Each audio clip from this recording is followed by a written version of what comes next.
القلق والتوتر هو غالبا بيجي لخوف من المستقبل.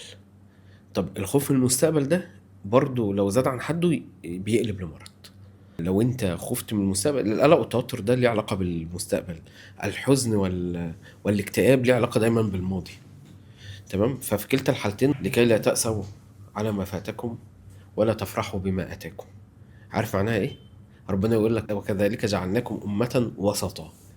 يعني ايه؟ ما تعيش قوي في الجانب اليمين ولا قوي في الجانب الشمال. بص، الحياة تحمل النقيضين، فما تأفورش. حاول تعيش دايما انت في النص، يعني ولا تروح على أقصى اليمين ولا تروح لأقصى اليسار. الله عز وجل بيقول تاني لكي لا تأسوا على ما فاتكم ولا تفرحوا بما آتاكم. فعيش دايما في مشاعر متوسطة. ما تحزنش على حاجة فاتتك وما تفرحش قوي.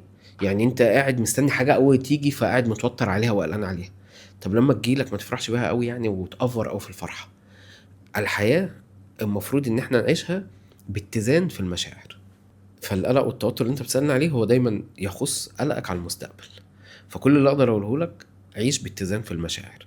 ولما يجي لك الحاجه اللي انت قلقان عليها في المستقبل ما تفرحش بيها قوي او ما تأفورش عليها قوي.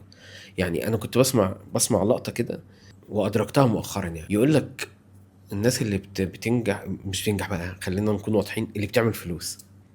بيقول لك بقى اكتر ناس بتعرف تعمل فلوس اما تيجي تقول له باشا انت كسبت كذا، فيقول لك ماشي خير كويس حلو. باشا احنا خسرنا كذا، طب ماشي خير كويس حلو. عارف اما توصل للمرحله دي انت خلاص كده في ناحيه الفلوس انت كده عديت. وكذلك بقى في كل حاجه في الحياه. باشا انا مستني كذا وجالك، طب الحمد لله كويس انه جه. باشا اللي احنا مستنيينه ما جاش، طب خير برضو الحمد لله جه. دايما تعرف تعيش في مرحله اتزان او في مشاعر اتزان. بس ده كل اللي اعرفه.